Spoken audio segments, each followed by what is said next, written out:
lefele. Csak így. Ez a bejárat. Ott a kapunál. Bozóki Zoliéknál, a kapujánál. Nézd, belülről nézd meg, hogy milyen idő vastag idő. És oda teljes iszaposan itt az autó mögött lehúzva. Na, itt a ház melletti járdán vagyunk. Folyik lefele az iszap és a víz az eső után. Köszönjük Zoltánnal itt a ház mellett, ahogy folyik le a víz.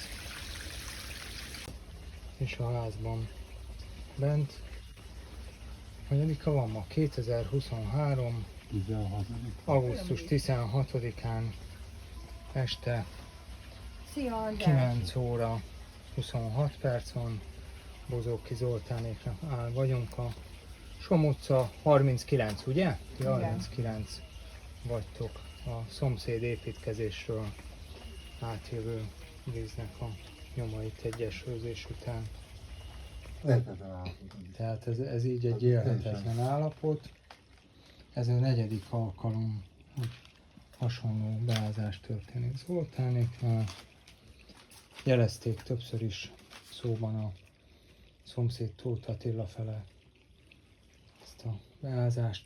Azóta érdemi intézkedés nem történt, csak ígéret.